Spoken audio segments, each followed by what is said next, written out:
There's no power, no water, no fuel. Food supplies are running dangerously low. Hospitals overwhelmed with patients. It's been 2 weeks since the Israel-Palestine war started, and now the situation in Gaza is no less than hell. Since 9th October, Israel has imposed a total blockade on Gaza. This means food, the supply of medicines, water, and even electricity has been cut off by Israel and Gaza. On top of that, the continuous bombardment is unimaginable. The scenes coming out of Gaza are shocking. Look at this footage. Entire neighborhoods have been reduced to rubble. These were the Gazan buildings that were targeted by Israel. Estimates show that more than 7,000 Palestinian civilians have been killed. Thousands are still trapped in this debris. The ones who are still alive are trying to get shelter in hospitals and schools. But by 16th October, water was also running out in the United Nations shelters too.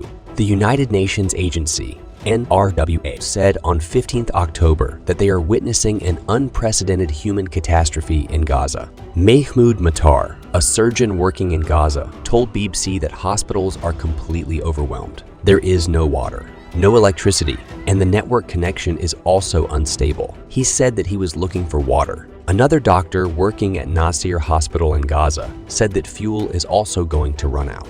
There are 60 patients on dialysis. 35 patients are in ICU. They need ventilators. If fuel runs out, it will not be possible to save them. And this isn't only in one hospital. It's the same everywhere. On 17th October, health officials said that the only oncology hospital in Gaza would be shut down within 48 hours if the situation continues like this. And all cancer patients will be left without critical care. Take a look at the map of Gaza, friends. It is a small place. This strip is spread over just 365 kilometers. If you compare it with the size of New York, you will realize how small it is. This is one of the most densely populated places in the world. Even before the war began, the living conditions here were very bad. The people who lived here were constantly under Israeli surveillance and could not even travel beyond Gaza without Israel's permission. It is also important to mention that out of the 2.3 million population, almost half of the population are children. You heard it right. This is the reason why, according to the estimates, out of all the people killed in this war, 60% of them were the women and children living in Gaza. But the situation was so bad, even before the war began, that those criticizing Israel called Gaza an open-air prison, as if the place is an open jail.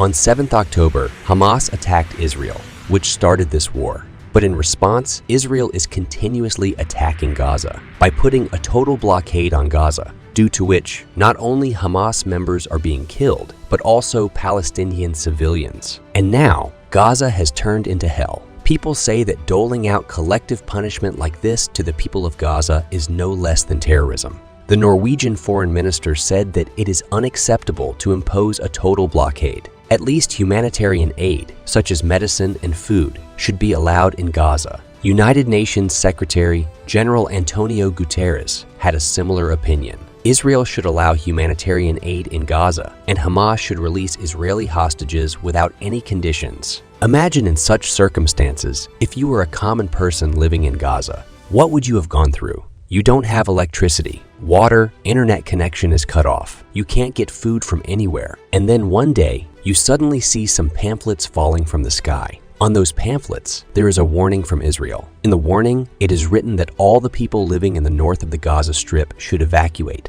and go to the south of the Gaza Strip. You can hear the sound of bombardment all around, and now you are being warned to vacate your house as soon as possible and go to the south if you want to survive. According to the estimates, about 1.1 million people live in northern Gaza. The IDF warned everyone to evacuate and go to the south. The shelters of the United Nations in northern Gaza were no longer safe. Anyone could be targeted in northern Gaza, the hospitals, schools, or even clinics. The UNRWA pointed out that many pregnant women, children, and elderly people would not be able to move.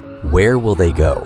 How will they evacuate? On top of that, the World Health Organization strongly condemned Israel's orders. There are 22 hospitals in northern Gaza that have more than 2,000 patients. How will hospitals be evacuated? Despite this, the Israeli military said that around 600,000 Gazans evacuated from the northern area to the south. 400,000 people did not evacuate, but let's assume that you were among those who evacuated to the south. But does this mean you will be safe from the bombings? Are people that were killed or injured during Israeli strikes in their homes in Deir al-Balah, which is located in southern Gaza. We witnessed instances of airstrikes in central Gaza, where the homes of many families were destroyed. People living in southern Gaza aren't safe either. Khan Yunis, a city in southern Gaza, had to suffer through multiple airstrikes. A BBC correspondent confirmed the airstrike in southern Gaza. A building near the Rafah crossing was damaged indeed. According to the correspondent, Israel hit the area near the Rafah crossing point at least thrice. This area is very important. Look at this place carefully. Rafah border crossing. This is the border crossing between Gaza and Egypt. If there is no safe place in Gaza, people will obviously think of leaving Gaza. On one side, there is the sea, where you cannot go. On the other side, there is the country of Israel, where you obviously cannot go. So the only place that you can flee to is Egypt in the south. And there is only one border crossing here,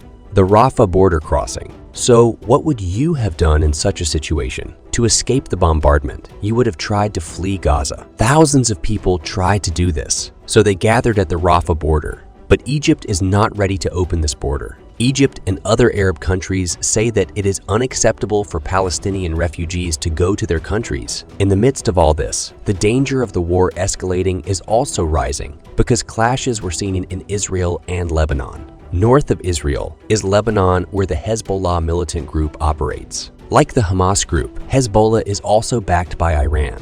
And there has already been a war between Hezbollah and Israel in 2006, which lasted for a month. What has happened now is that in the last few days, there's been a brief rocket firing between Hezbollah and Israel. On 16th October, an anti-tank missile was fired from Lebanon, which fell on a town in northern Israel and injured 3 people. Israel has ordered its civilians to evacuate the area near the Lebanon border. The biggest threat here is that Hezbollah is actually more dangerous than Hamas and more powerful. They have lakhs of rockets and missiles which can attack anywhere in Israel. On top of that, Iran has also warned Israel that if Israel tries to do a ground invasion in Gaza, that is, if it deploys its army to Gaza on the ground, it can get a response from other places. It is still a big mystery how Hamas could collect more than 5,000 rockets in Gaza, and how was Israel completely unaware of it. Egypt had already warned Israel that an attack was imminent. Later, it was found that America also had information about it, and they also warned Israel too.